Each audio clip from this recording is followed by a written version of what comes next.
Chosen one, stop what you're doing.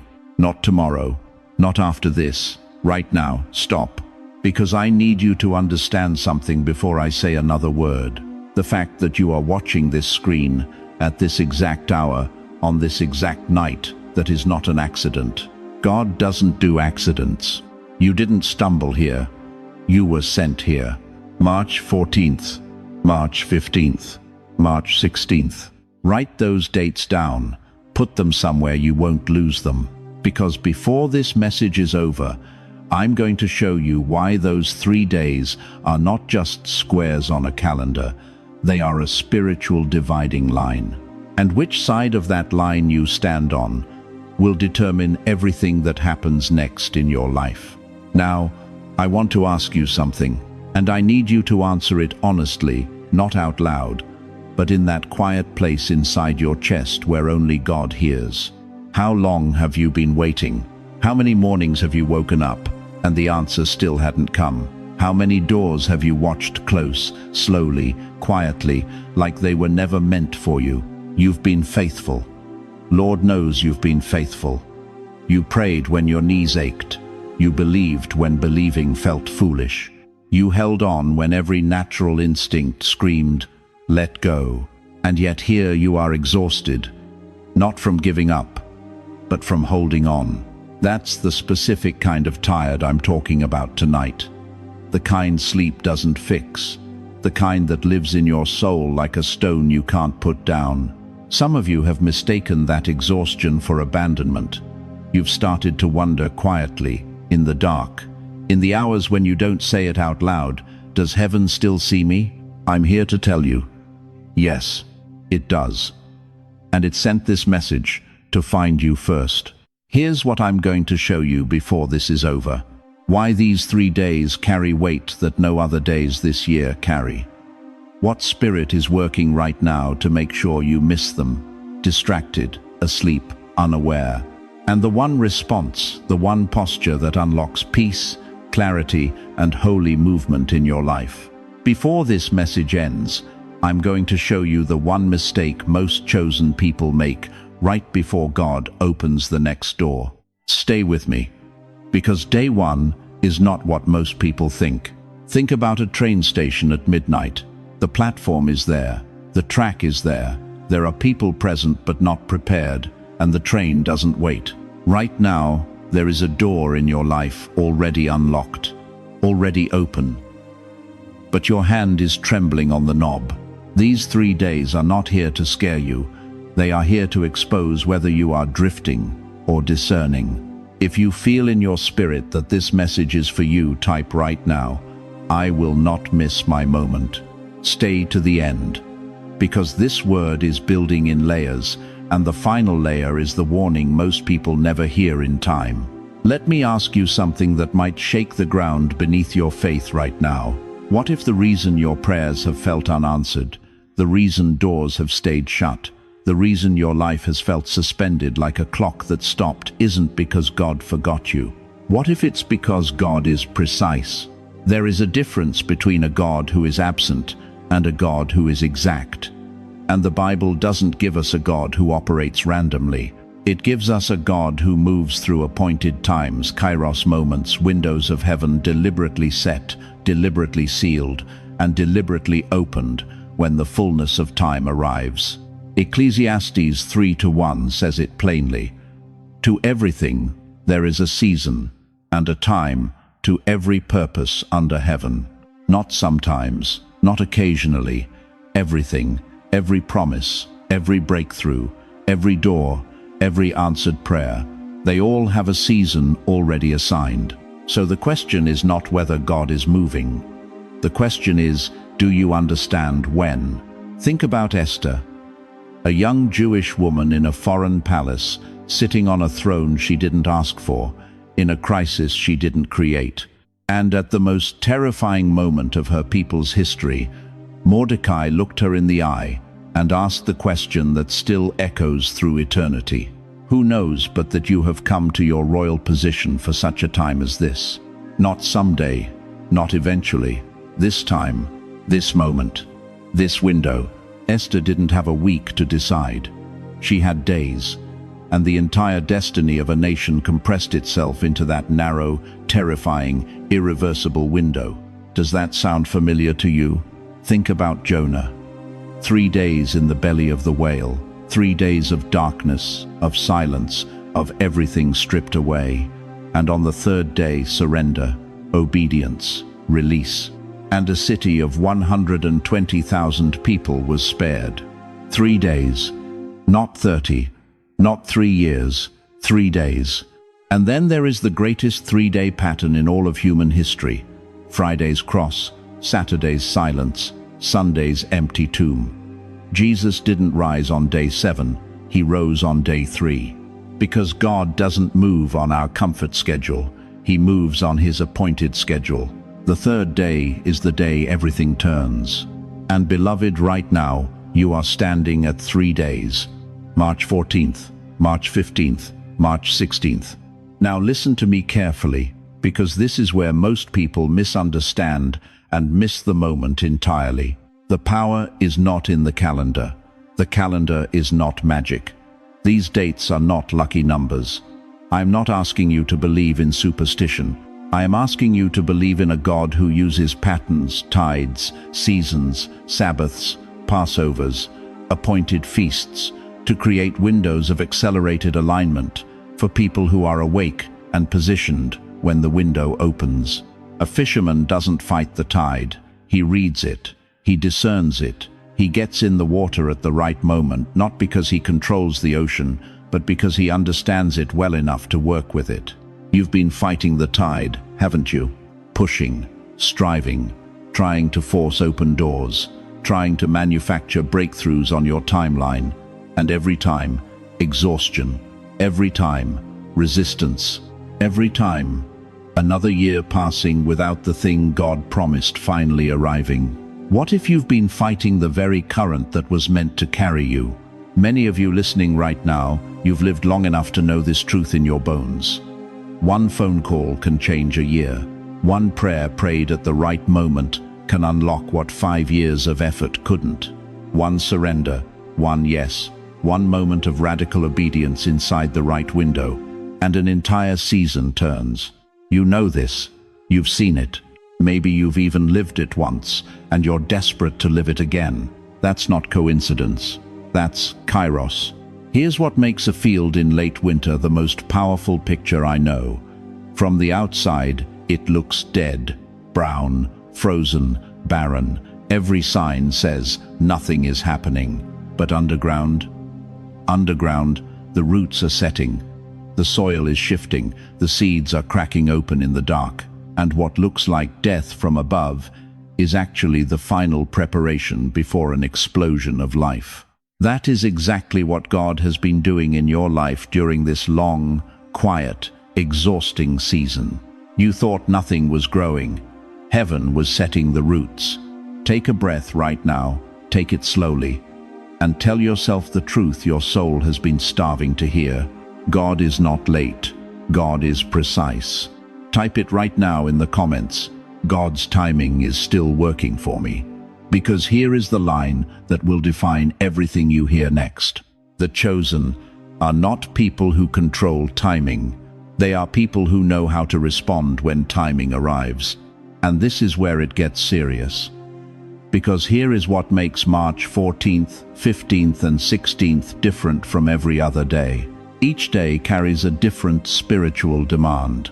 And if you treat all 3 days the same, if you walk through them the way you walk through any ordinary Thursday, Friday, Saturday, you may step over the very thing God positioned precisely in your path. The first day is not what most people think. And what happens on the third day? That is where everything turns. Stay with me. Let me speak to the real you right now, not the version of you that holds it together in public. Not the face you put on for your children, your grandchildren, your church family on Sunday morning. I'm talking to the version of you that sits alone at 2 a.m. and wonders how much longer you can keep carrying this. Because there is a weight on some of you watching this, and it is not ordinary tiredness. It is the specific, bone-deep exhaustion of someone who has been faithful for decades and is still waiting for the answer. You prayed through your 50s, you believed through your 60s, you held on through your 70s, and right now, some of you are sitting in a quiet room, wondering quietly, so nobody hears God. Did you forget my name? He didn't. But before I show you what is about to break open in your life, I need you to understand what has been happening to you. Because what you have called failure, God calls a threshold. And there is a difference between the two that changes everything. Think about an old house just before renovation begins. The walls groan, the floors creak in ways they never did before. Something in the structure feels like it is coming apart, but it is not falling, it is being remade. From the outside, it looks like damage. From the builder's eye, it looks exactly like progress. That is what has been happening in your spirit. There are people watching this right now who have not slept a full night in weeks. Emotions you cannot explain rising up without warning. Old memories surfacing, people you lost.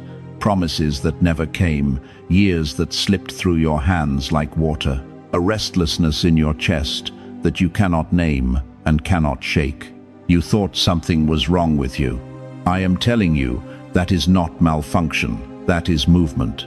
Hebrews 12:27 says, God shakes everything that can be shaken, so that what cannot be shaken remains. When you feel shaken down to the foundation, that is not the sound of God abandoning you. That is the sound of God removing everything that was never meant to stay. But here is the truth nobody tells you. The enemy is not random, he is strategic, and he studies patterns. He knows because Scripture has shown him that God moves in appointed seasons. He knows that March carries a weight in the Hebrew calendar that no other month carries. He knows what these 3 days hold for you specifically, and so he went to work early. He sent the discouragement. He sent the financial pressure right when your faith was peaking. He sent the family conflict right when you were about to break through into peace. He sent the health scare right when your spirit was rising. He sent the loneliness right when God was preparing you for the most significant season of your life. That was not coincidence. That was targeted warfare. Job did not lose everything because God was finished with him. He lost everything because the enemy knew what was on the other side of his test. And the enemy will always attack the hardest, the moment before the shift. Let me ask you something that may shake you to your core.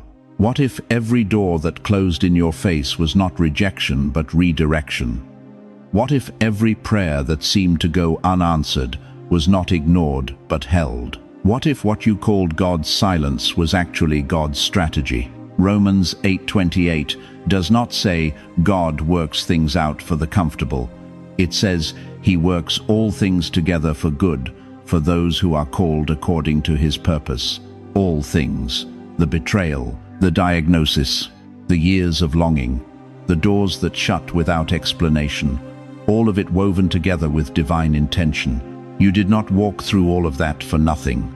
But I need you to hear this next part carefully. Not all heaviness means defeat. Sometimes it means your soul is being moved to the very edge of change. Think about a birth room. In the final moments before a child enters the world, everything intensifies. The pain is at its highest. The pressure is at its greatest. The exhaustion feels unbearable.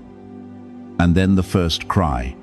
And everything that felt like it was tearing apart was actually making room for new life. Chosen one. Some of you are in the birth room right now, and you have mistaken the contractions for collapse. This is what you have been living under.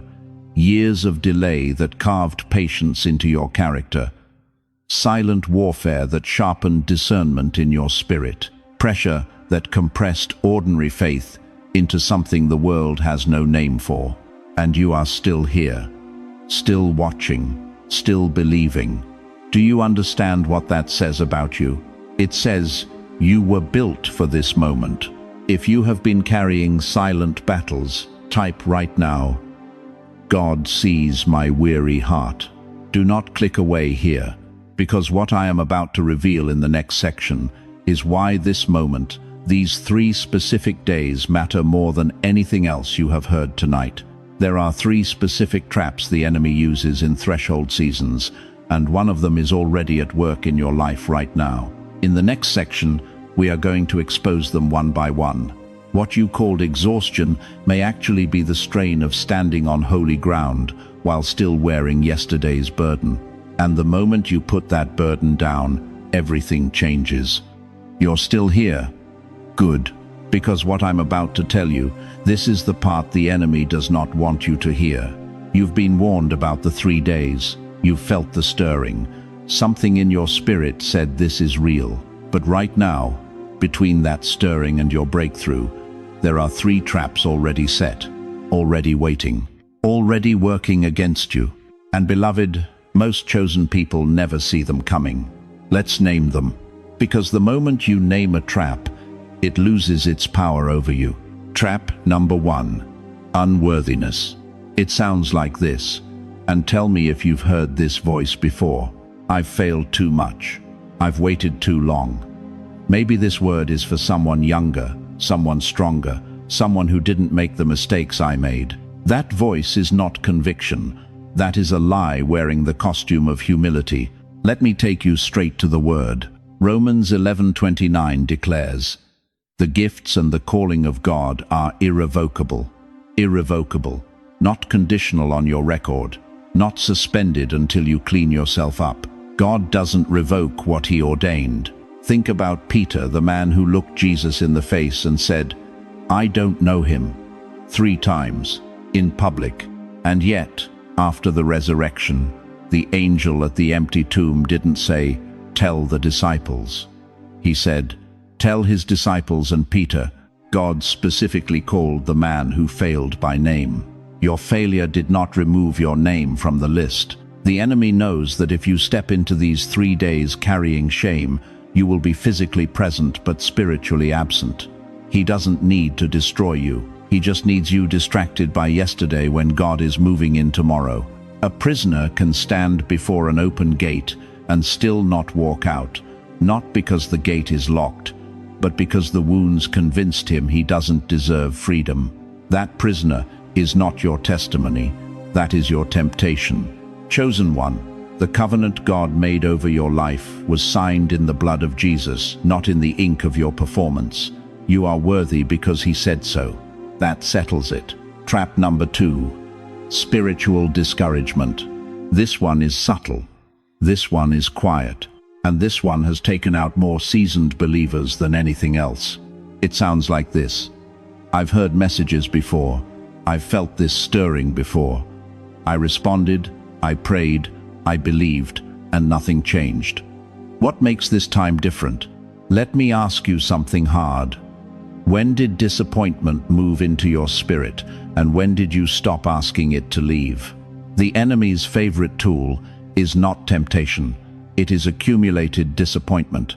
He doesn't need you to stop believing in God. He just needs you to stop expecting God to move for you, personally, specifically. Now, Hebrews 10:35, don't miss this. Do not throw away your confidence. It will be richly rewarded. Notice it doesn't say, find new confidence. It says, do not throw away what you already have. That means what you built in prayer, in waiting. In the wilderness, it is still in you. The enemy needs you to discard it yourself. He cannot take it. He can only convince you to abandon it. A key covered in rust still opens the lock it was made for. The rust does not change the shape of the key. It only makes the person holding it doubt whether it still works. Your faith is that key. And these 3 days are the lock it was designed for all along. Trap number 3, the closed fist. This is the most dangerous trap of the 3, because it doesn't feel like disobedience. It feels like wisdom. It sounds like this. God, I want your blessing, but here is how I need it to come. Here is the door I need you to open. Here is the timeline that makes sense to me. Move in this direction, and I will follow. That is not faith. That is negotiation. And many chosen people miss entire new seasons because they demand that God move in familiar ways. Proverbs 3-5 does not say, "Trust in the Lord and also keep your backup plan." It says, "Lean not on your own understanding." Lean not a suggestion, a structural instruction. Because the weight of what God is about to do cannot be supported by the framework of what you already understand. Here's the truth that will sting before it sets you free. You cannot receive what God is placing in your hands if your hands are already clenched around what He told you to release. Open hands receive, closed fists cannot. And now, here is where it gets serious. Each of these three traps will try to attach itself to a different day. March 14th, March 15th, March 16th. Each day carries a different weight, and each requires a different response. I will show you exactly what that looks like before this message ends. But first, right now, right where you are, say it out loud. I refuse to miss this moment because of fear, shame, or pride. Say it like you mean it. Because you do. And if your hands are finally open, type it right now. My hands are open to God. Because the enemy does not always need to destroy you. Sometimes he only needs to keep you hesitating at the edge of obedience. The question is no longer whether God is moving. The question is whether you will still be standing there when the door swings wide. Stay with me, because what happens on March 14th, that is where everything begins. Let me ask you something that most preachers are too afraid to ask. What are you still carrying? Not the weight the world put on you, God already saw that. I'm talking about something older, something you packed away so long ago you forgot it was even in there. The grief you told yourself you were over, the resentment you buried under years of church attendance and Sunday smiles, the offense you swallowed because confrontation felt worse than silence, the fear, that specific, exhausting fear, that if you hope again, God will disappoint you again. That's the weight I'm talking about. And here's the truth that will shake you this morning. You cannot walk through an open door with both arms full of the past. March 14th is not the day God blesses you. It is the day God empties you, so that March 15th has somewhere to pour into. This is the sequence heaven operates by. Not blessing first, then release. Release first, then blessing. Every single time. Think about it. Before Jesus fed 5,000 people, He asked them to sit down, to stop moving, stop striving, stop managing the crisis. Before God filled the widow's empty vessels in 2 Kings 4, He asked, "What do you have in your house?" She had almost nothing. And that almost nothing was exactly what He needed to work with. God has always worked with empty. But you, beloved, chosen, weathered, faithful you have spent decades learning not to be empty. You survived by staying full of plans, full of guardrails, full of controlled expectations. Because empty felt like vulnerable. Empty felt like the last time you were open. Something came in and tore you apart. I want to honor that. 40, 50, 60 years of learning to protect yourself is not weakness, that is wisdom earned through wounds. I am not dismissing a single scar, but I am calling you higher, because the same walls that kept the pain out have been keeping the promise out. The same armor that protected your heart through the hard years has been blocking the very thing God has been trying to hand you. Isaiah 43:19 says, "See, I am doing a new thing." But notice, He doesn't say He's adding it on top of the old. A new thing requires new space. You cannot receive new seed while your pockets are still full of old seed that never grew.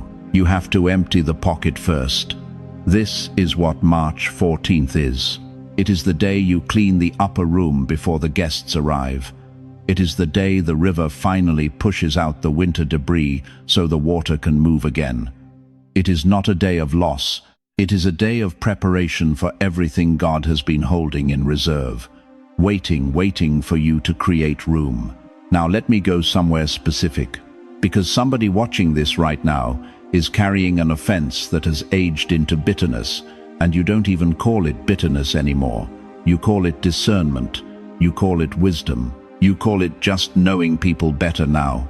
But deep in your spirit, you know the difference between wisdom and a wound that never healed. Jesus said in Matthew 6:15, "If you do not forgive others, your Father will not forgive your sins." That's not theology. That is a spiritual law, and it operates whether you believe it or not, the way gravity operates, whether you acknowledge it or not. The thing you are holding against that person, that church, that child, that doctor, that God who didn't show up when you needed him to, it is not punishing them, it is sealing you shut. And God is asking you today, what must be released so tomorrow can be heard clearly? Because if March 14th is mishandled, if you walk through it distracted, defended, and full of yesterday, March 15th will sound like silence. You cannot hear fresh instruction through the noise of yesterday's pain. You just cannot. God is not asking you to lose yourself. He is asking you to lay down what has been burying you. There is a difference. Losing yourself is surrender to nothing. Laying it down is surrender to someone who has been faithful every single time you gave him the chance. This is your chance. On March 14th, set aside time, 10 minutes, 20 minutes, whatever you can give, and pray this prayer out loud, in your own voice. Lord, empty me of what no longer belongs in my next season. That's it. 7 words that could change everything. Not a performance, not eloquence.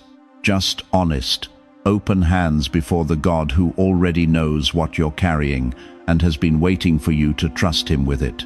If that prayer is already rising in your spirit, type right now, I release what I cannot carry into my new season, because day 2 is coming. And what happens on March 15th, what God releases on the second day, it requires everything you just laid down to receive it fully. The river is unclogging, chosen one. Stay with me. Yesterday, you emptied yourself. You let go of the weight. You released the striving. You came to God as you were tired, weathered, and real. And heaven received every bit of it. But now the work changes, because March 15th is not a day for doing. It is a day for hearing. And I need you to understand something most people never grasp about God's voice. Something that has cost countless chosen ones their breakthrough. God is not silent. He never has been. The problem has never been that he stopped speaking. The problem is that we stopped being still enough to hear him. Think about this honestly. Right now, at this very moment, how much noise surrounds your life? The television running in the background, the phone buzzing every 4 minutes, the worry loop playing in your mind at 3 inches the morning, the opinions of children, grandchildren, neighbors, doctors, and everybody else who thinks they know what's best for you. All of that noise has a name. It's called interference. And it is the single greatest weapon the enemy uses against the chosen. Not persecution, not poverty, not pain, noise. Because a distracted soul cannot discern. And a soul that cannot discern will miss the very door God is holding open. Here is the hard truth, and I need you to receive it without flinching. Some of you have been begging God for a new word, while God has been patiently, faithfully, repeatedly trying to get you to honor the word he already gave you. He told you to forgive that person 2 years ago. You're still holding the wound. He told you to take that step of faith 6 months ago. You're still calculating the risk. He told you to let go of that worry last month. You're still carrying it like it belongs to you. God is not withholding. He is waiting for you to finally stop running past what he's already said. In 1 Kings 19, the prophet Elijah was exhausted, burned out, hiding in a cave, begging God to take his life. And God showed up, but not the way Elijah expected.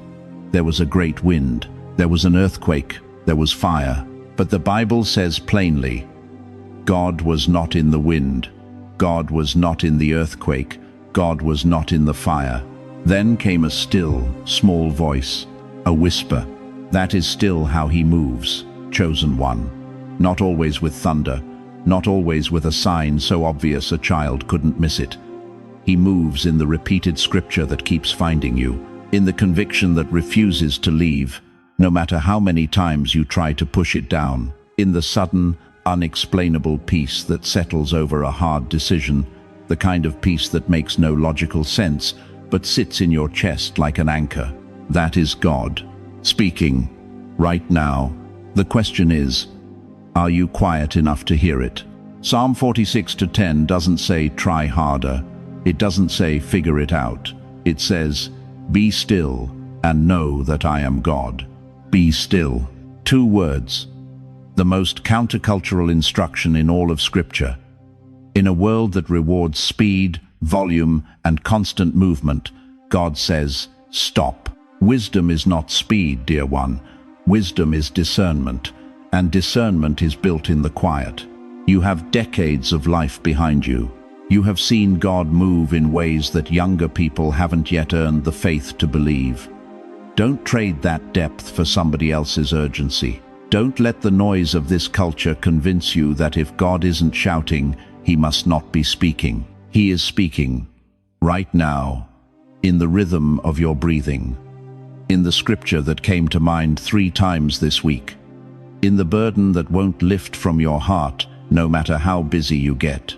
On this day, this sacred, set-apart March 15th, don't chase a sign. Don't manufacture a feeling. Don't pressure heaven for a dramatic moment. Become available. Turn down the television. Put the phone in another room. Open your Bible not to find a message for somebody else, but to let God find you. Sit with it. Let it breathe over you. And if you feel nothing at first, stay anyway, because the oil settles when you stop shaking the lamp. Think about a shepherd calling his flock in early morning fog. You can't see him, the path isn't clear, but you know that voice. You have known that voice your whole life. And when you hear it, even faint, even distant, something in your soul recognizes it instantly. That is what today is for.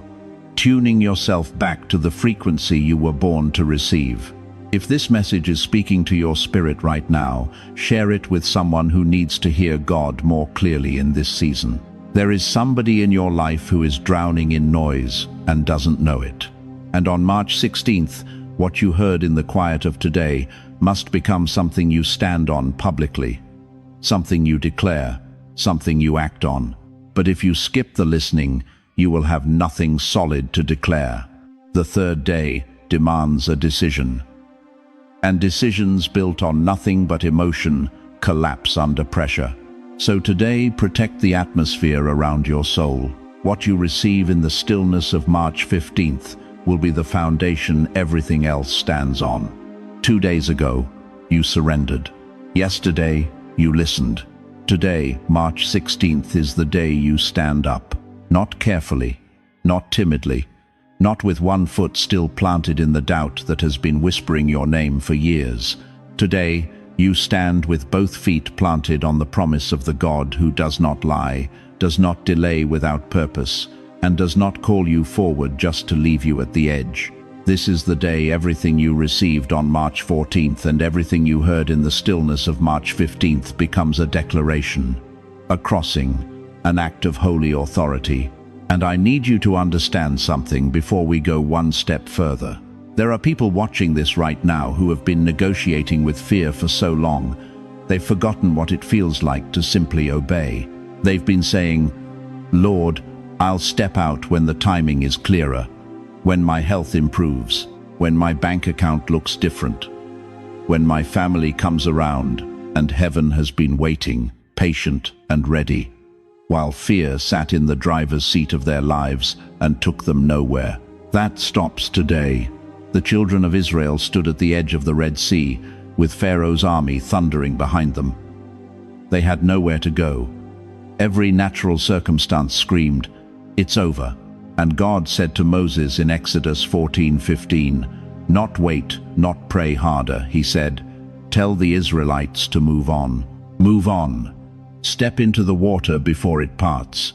Step into the impossible before it becomes possible. That is March 16th. That is this day. That is the word in your spirit right now. Let me ask you something that is going to cut straight through to the bone. What has fear cost you? Not the fear you overcame, the fear you kept, the fear you fed, the fear you excused with reasonable-sounding language like, "I'm just being wise," and "I'm just being careful." What doors stayed closed because you never turned the knob? What prayers went half-spoken because you were afraid to ask for the full thing? What years went by while you waited for a guarantee that God never promised to give you before obedience? Some of you have been waiting so long that the waiting itself has become your identity. You're not a person believing for breakthrough anymore. You've quietly become a person who waits. And somewhere along the line, waiting stopped being a posture of faith and became a place to hide. That is not who God marked you to be. Romans 8:37 does not say we are slightly hopeful through Him who loved us. It says, we are more than conquerors through Him who loved us. More than conquerors, that is your legal identity before heaven. That is what is written over your name in the courts of eternity. So why are you still living like a prisoner of war in a battle that has already been won? March 16th is the day you stop living beneath what God has already declared over you. Think about a judge in a courtroom. The evidence has been presented, the verdict has been decided. And then with authority that silences every voice in the room, the gavel comes down. One strike. Final. Settled. No appeal. No delay. No more argument from the opposing side. That is what your declaration does today. When you open your mouth and speak in agreement with what God has already said about your life, you are striking the gavel. You are closing the case fear has been trying to reopen every single morning. Speak life over your household today. Speak it out loud, not quietly, not in your head out loud. Because Proverbs 18:21 says, "Death and life are in the power of the tongue." Your words are not decorative, they are directional. They point your life where they go. Say it over your health. Say it over your peace. Say it over your finances. Say it over the children you've been crying over in private for 20 years. Say it over the purpose that has been dormant inside you, like a seed, waiting for the right season to break the ground. Some doors do not open because of perfect timing. Some doors open because you finally stop asking fear for permission to walk through them. You are standing on the porch of the house you thought you would never reach. You can see the door. You have the key. Heaven placed it in your hand during these 3 sacred days. The only question left, the only question that has ever mattered, is whether you will lift your hand and use it. Say it with me right now. I will not bow to fear. I will stand in agreement with what God is doing in my life. Say it again like you mean every single word. Type it below. I will stand and not retreat. Because March 16th is not the day to wonder whether God is moving. It is the day to stand like someone who already knows He has. But I need to tell you one more thing, because not everyone recognizes what happens immediately after a threshold is crossed. And that final warning may be the very thing that protects your breakthrough. Now, listen to me very carefully, because what I'm about to tell you, most preachers never say this part out loud. You've been praying for the door to open. You've been fasting for the breakthrough. You've been believing through the long nights, through the unanswered mornings, through years that tested every ounce of your faith. And God is moving on these 3 days. That is real. That is true. But here's the warning nobody gives you. The most dangerous moment in any chosen person's life is not before the door opens. It's right after. Let that land. Because this is where many chosen people lose in the aftermath what they won in the moment. Think about that. You fight for years to receive something, and then in the first fragile hours of God's movement you hand it over. Not to the enemy directly. You hand it over through your own mouth, your own pride, your own impatience. Your own need to tell somebody what God just did before it's even had time to take root. The scriptures are clear. Proverbs 4:23. Above all else, guard your heart, for everything you flow from it. Above all else, not sometimes, not when it's convenient, guard it. Like a soldier guards a post, like a mother guards a newborn. And that word newborn, I need you to hold that image for a moment. When a child enters this world, you don't bring the baby outside in January to introduce it to the neighborhood. You wrap it, you shield it, you protect it from every cold draft and every careless hand until it is strong enough to be seen. Some of what God is beginning in you during these 3 days is exactly that fragile. It is real, it is alive, but it is new. And new things require a silence that our culture has completely forgotten how to practice. Here is what the enemy does, and I need you to hear this, because he is strategic and he is patient. He does not always attack the door. Sometimes he waits until you're through it, then he shifts tactics. He stops fighting your faith and starts feeding your pride. He stops making you doubt and starts making you talk. He whispers, "Tell them what God did. Post it. Announce it. They need to hear this." And the moment you open your mouth to the wrong person, at the wrong time, in the wrong atmosphere, you have handed fresh cement to careless feet. Do you know what happens to fresh cement when someone walks across it before it sets? It's ruined. The impression is permanent. And the surface that was meant to be strong gets marked by someone who never should have been that close. Some of you have experienced this before. God moved. You felt it. You told someone, a family member, an old friend, someone from a season God already closed, and the moment those words left your mouth, something shifted. The air went out of the room. The doubt started creeping back in. And within a week, you were questioning whether God had moved at all. That was not a coincidence. That was a pattern. And I am telling you right now, do not repeat it on the other side of these 3 days.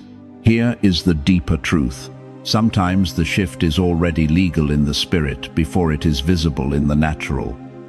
That means God has already signed the papers in heaven.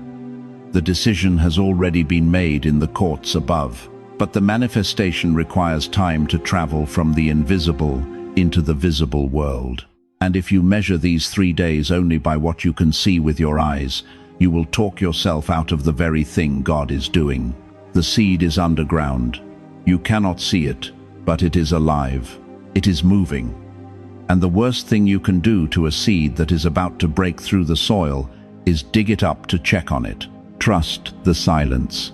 Here is what I'm asking you to do with whatever God stirs in you during this window. Do not immediately post it. Do not call the loudest person in your life. Do not return to old rooms, old people, old atmospheres that have never been able to hold your faith without leaking it. Ecclesiastes 3:7 says there is a time to be silent and a time to speak. Wisdom is knowing which time you are in. And in the 24 to 48 hours after God moves, you are almost always in a time of silence. Guard what God gives you. Do not hand your fragile beginning to loud unbelief. Because not every miracle begins with noise. Some of the holiest shifts in history began in the most ordinary silence. A stable in Bethlehem, a garden before dawn, a still small voice after wind and fire and earthquake. God is not always loudest when he is working hardest. So, in this final stretch, I want to show you how to protect what God starts. Because what happens in the days after March 16th will tell you everything about whether you are ready, not just to receive the blessing, but to become someone who can carry it. And that question, are you ready to carry it? That is exactly where we are going next. I need to stop right here. Because before we go any further, before we talk about what these 3 days demand from you, I need to speak to something that's been sitting quietly in your chest for a long, long time. You've been carrying it so long you've stopped noticing the weight. But God noticed. He's always noticed. I'm talking to the one who thought their greatest days were behind them. The one who looked in the mirror one morning and thought, "Who am I, Lord, for you to still be speaking to me?" The one who has survived more than anyone around them fully knows more loss, more grief, more silent suffering than you could ever explain in a single conversation. You didn't quit. You didn't walk away. But somewhere along the road, you stopped believing heaven was still watching you specifically. Can I tell you something that may be the most important thing you hear today? God doesn't warn people he has abandoned. Read that again. God warns the people he is still working with. Amos 3-7 says it plainly, "Surely the sovereign Lord does nothing without revealing his plan to his servants." You are not receiving this message by accident. You are receiving this message because you are still in his plans. This warning itself, the very fact that it found you, is evidence of care, not coincidence. Think about that. Think about all the screens people are staring at right now across this country. Think about everything competing for your attention. And yet someone made sure this word found you today. That is not nothing. That is God. Now I want to ask you something that might hurt a little, and I ask it with love, not judgment. Have you believed the lie that your years were wasted? Have you sat in the silence of your home and told yourself that the prayers you prayed for decades went nowhere? That the faith you held onto produced nothing? That maybe you missed your window and heaven moved on without you? If you've felt that, I need you to hear this right now, as directly as I know how to say it. Your endurance has weight in heaven that you cannot calculate from earth. Every night you kept the lantern burning when the winter felt like it would never end. Heaven saw it. Every morning you got back on your knees after a prayer that seemed to hit the ceiling. Heaven recorded it. Every time you forgave when bitterness would have been easier. Every time you showed up faithful when faithless would have been understandable, it was written down. Psalm 56-8 says, "God collected every single tear you cried and stored it." Not ignored it, stored it, as if every drop had value. As if your suffering was not a sign of abandonment, but a record of endurance that heaven refuses to lose. You are like an old oak tree that has stood through storms that toppled younger things around it. The world sees the gnarled bark, the slow growth, the quiet steadiness. But heaven sees the root system miles deep, unbreakable, built through every wind you didn't run from. And here is what makes these 3 days different from every other day you've prayed through. These days may not only decide your next season, they may restore something even more precious than breakthrough. They may restore your confidence in hearing God again. Some of you lost that somewhere. You heard God clearly once, you know you did, and then the silence came, and the years passed, and you started to wonder if maybe you imagined it, if maybe you'd been talking to the ceiling all along. These 3 days are God's answer to that question. He is not silent. He was never silent. And the very fact that something in your spirit stirred when you heard those dates, March 14th, March 15th, March 16th, that stirring is not wishful thinking. That is recognition. Your spirit knows the voice that spoke you into existence, and it just heard it again. Joel 2:28 says, "Your old men shall dream dreams, not remembered dreams, not past dreams, fresh dreams," present tense, active, alive. God gives new vision to seasoned vessels because what's coming doesn't just need enthusiasm, it needs someone who has already survived the fire and came out on the other side, still standing, still praising, still believing. That is you, beloved. That has always been you. The very fact that you are hearing this warning may be proof that heaven still has unfinished business with your life. And before we close, I want to leave you with one declaration that ties all 3 days together, one statement that, if you carry it into March 14th, March 15th, and March 16th, will position your heart to receive everything God has already prepared for you. But first, if this word found you in a worn-out place today, type right now, "God has not forgotten me." Say it like you mean it. Say it because it is the most defiant, most powerful, most faith-filled thing you can declare in the face of every year that tried to convince you otherwise. Subscribe and stay connected if you want more messages that strengthen your spirit instead of entertaining your fear. Because what comes next, the declaration, the final warning, the call to action for these 3 holy days, that is where everything turns. We have come a long way together in this message, and I need you to stay with me for these final moments, because what I'm about to say is not a conclusion, it is a commissioning. Let me bring it back to the beginning, because some of you have been listening for an hour, and I want you to leave with this burned into your spirit so deeply that you carry it into every sunrise of the next 3 days. March 14th, you release. March 15th, you listen. March 16th, you stand. 3 steps across a narrow bridge. Miss one, and you lose your footing. Take all 3 in order, in faith, in full surrender, and you cross into the season you have been praying toward for years. That's the pattern. That is the architecture of what God is doing in these specific days. Now here is the central truth of everything I have said tonight, and I need you to hear it clearly. These days decide everything because your response decides your direction. God does not force movement. He opens doors. He sends messengers. He positions thresholds. But He will not drag you through. He is looking for a chosen one who will stand up from their exhaustion, shake the dust of disappointment off their shoulders, and walk through. Are you that person? Because here is what breaks my heart. Some of you have been on the edge of your breakthrough not for weeks but for years, and the enemy hasn't been stopping you with great power. He has been stopping you with one quiet strategy. He made you feel unworthy of what God already decided. Let me say that again. The trap was never your circumstances. The trap was the whisper that said, "Someone like you?" God doesn't move like that for someone like you. That whisper is a lie. It has always been a lie. Hebrews 10:35 says, "Do not throw away your confidence. It will be richly rewarded." God wrote that verse for you, for this night, for these 3 days. And listen, the second trap was discouragement disguised as wisdom. You told yourself you were being realistic, mature, grounded. But beloved, there is a thin line between wisdom and unbelief. And the enemy has been walking you along that line for a long time. The third trap was control. You wanted to understand the plan before you obeyed the instruction. But faith has never worked that way.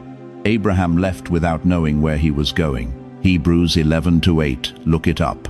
He went. He didn't understand. He went. So here is what I'm calling you to do in these 3 days. Not a complicated formula, not a 10-step program. Surrender. Listen. Stand. Release what you have been white-knuckling in your own hands. Be still enough to hear the voice that has been speaking through the noise of your worry. And when He moves, stand up. Don't shrink back. Don't talk yourself out of it. Stand. Because what happens next, what you protect in the days immediately following that, is where most chosen ones stumble. God begins the work, and they don't guard it. They talk about it too soon. They doubt it too quickly. They hand it back through fear. Protect what God begins on March 14th. Guard it through the 15th. Plant your feet on the 16th and refuse to move. Now, I want to pray over you. And I need you to receive this, not just hear it. Put your hand on your chest. Feel that heartbeat. That rhythm was placed inside you by the same God who is speaking to you right now. Father, I bring every chosen one who stayed through this entire message before your throne right now. You know every name. You know every weight they carried into this moment. You know the years behind them and the days ahead. Right now, I speak release over every spirit held captive by fear. I declare clarity over every mind clouded by confusion. I speak divine protection over every plan the enemy has set to sabotage what you are building. I release courage, bold, unshakable, holy courage, to obey what heaven is saying, even when it looks impossible. I speak peace, the peace that Philippians 4-7 describes, the peace that passes all understanding over every household represented in this prayer, and I release renewed hearing. Let every dull and distracted ear be sharpened. Let them hear you clearly in these 3 days. In the name of Jesus Christ, it is done. Now hear me in these final moments. March 14th, 15th, and 16th are not days for panic. They are days for posture, days for surrender, days for listening, days for standing. And when a chosen one responds to God in the right posture, hell cannot cancel what heaven has already decided. A trumpet call sounds before dawn, not after the battle, but before it. That is what these 3 days are. God is sounding the trumpet now, while there is still time to prepare. Do not drift through these days half awake. Do not let them pass like any other Thursday, Friday, Saturday. You were sent this message. You stayed. That means something. That means your spirit already knows what your mind is still catching up to. If you receive this word, type right now, I will not drift through these days. Send this to someone who needs to be spiritually awake for what is coming. You may be the messenger God is using to reach them.